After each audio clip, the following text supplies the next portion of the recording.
literally in the middle of the Melbourne Star. It's one of a few of this, you know, the wheels that you have all around the world. I'm all alone in my quirky little pod.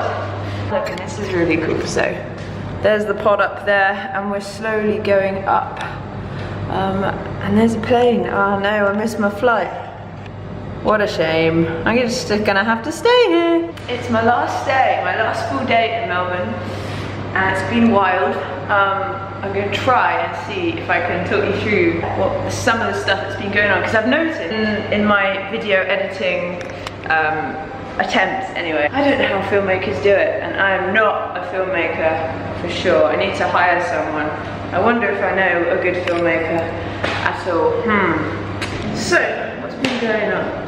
As your cabin starts its ascent, to the south you'll get a new perspective on the Yarra River, and beyond it, Port Phillip Bay. The bay is almost completely landlocked and is a narrow opening to Bass Strait, 100 kilometres south of you over the horizon. Just inside that opening, called the Heads, lies the town of Sorrento, the site of the original white settlement in 1803. 32 years before John Batman founded Melbourne on the lower banks of the Yarra River below. First gig in Australia, let it commence. Second gig in Australia, third gig, fourth gig, fifth gig, gig number 6, I think. That's the last one here in Australia. It's been a blast, but it is 32 degrees right now. And because of the brand, I do have to be wearing socks. And so thanks, Jessie, past Jessie, for branding yourself with socks when you're in a 32 degree Celsius country, yes. Okay, let's go. You'll see from the videos, hopefully maybe scrolling around now. Yes, if you can do that, I have no idea.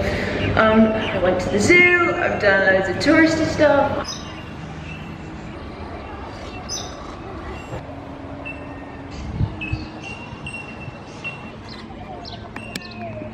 Beautiful noise.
I've been at lots of beaches, well, 2, but you know, that still counts as lots because it's plural. And it's been absolutely beautiful. And what I've come to see is that I'm not here just to play guitar.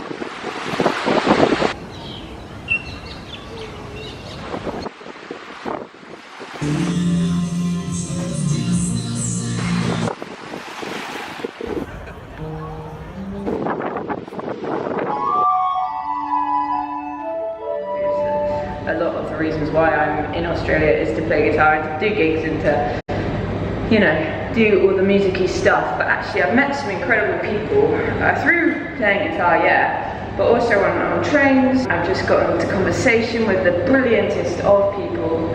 I've ended up at classical concerts because a friend knows a friend that I'm sure is playing before your very eyes right now.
I was like, I don't know, everyone was at least quadruple my age. So I could see this aisle going down to see other musicians on the stage.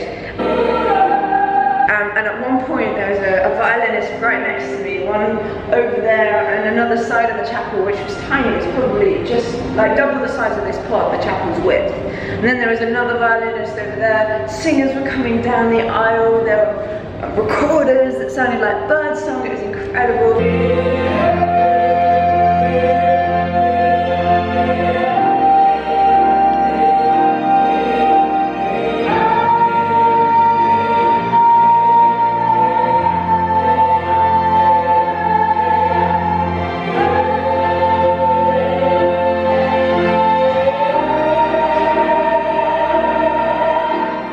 The amazing thing about the city is that there's just so much space. So the roads are massive and the streets are massive. In there they're lined with lots of different people from all over the world, and it's so multicultural but so creative, which I guess is one of the features that comes out of multiculturalism as well. And so just to like people watch has been insane. It's just been beautiful to see that the arts is like the fragrance of the walls in this space, and that means that there's just so much openness for people to share their stories, share their experiences, share what they have to give, which is why a lot of the gigs, which I will insert now,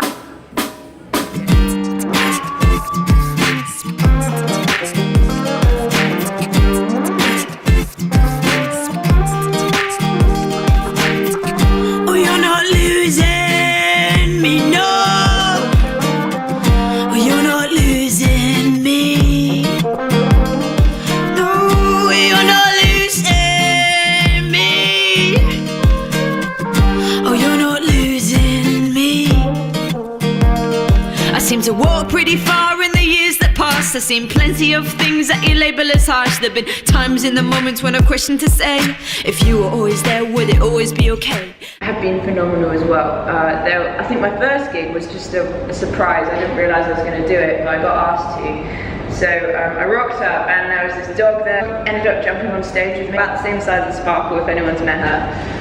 And she jumped up on stage and I started while I was singing mid-set. And it was just so cool. So, and that's where it all began. And then from there, I've had the most craziest gigs as well. Like I've had one gig top 3 strangest gigs, one gig top 5. So it's been real. And I've had a lot of strange gigs in the UK and around the world, around Europe for sure. But anyway, yeah, maybe I could give you a sit-down video when I'm not suspended in the air on a wheel. This is amazing, by the way. It's so pretty. So pretty! I've also got a CCTV camera just somewhere there, and so they're going to be watching me now and think I'm really weird. And I'm not allowed to be offensive because it will be reported to the police. So I'm not going to be offensive to you.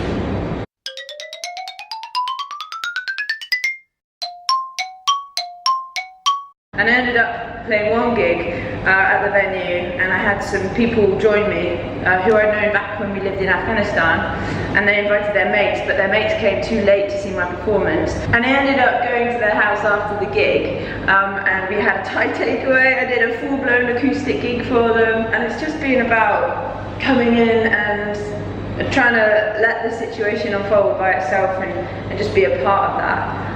So it's just been really cool to get to know the culture and the people and really grow in that. I don't know, being a solo traveller isn't that much of a big deal, I think, in a lot of ways. Obviously it's very different from going with someone else. And there have been good days and bad days for sure, but I think it's just provided with such a gateway to actually be a lot more desperate for interaction with other people. You know, when you're with someone, you're usually just chatting to them in any social situation or unsocial situation, like on a train. They still don't talk on trains, by the way. That's not just the British thing. And they never say bless you when you sneeze, which is strange. Also, I ended up having a collaboration, kind of a session with a guy called Aaron. Obviously, I think Aaron will probably watch this. So hi Aaron, it's great to have met you, it was really cool. But obviously, when you kind of sign up to, you know, just like meeting someone new, collabing or whatever, even as musicians who are pretty chill to, you know, see what happens. Experience to be wary of, I guess, like it would be, yeah, it should be. But anyway, we went to this church, this Baptist church that he serves at, and immediately there was a click. He was singing "No Longer Slaves" by Jonathan and Melissa Helsler. I'm no longer a slave to fear. Listen to it if you haven't listened to it. And I joined in and he was like, what, you're like? And I was like, yeah, I am and you are too, yes. And we ended up singing love songs for like 4.5 hours and it was just beautiful. And so if you haven't seen the video already, because I would have posted it by now, Can You Feel the Love Tonight by Elton John.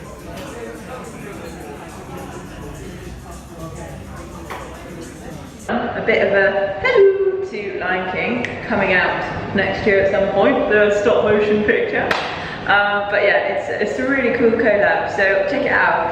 And I hope, because I am planning to come back, my Mikey, which is like an oyster, but it works everywhere in the city, and they also only have one app to work with all the travel, so it's so good. I've just heard that there are only 100,000 people, residents, permanently living in the city itself, which is what I'm watching right now, and it's still amazing.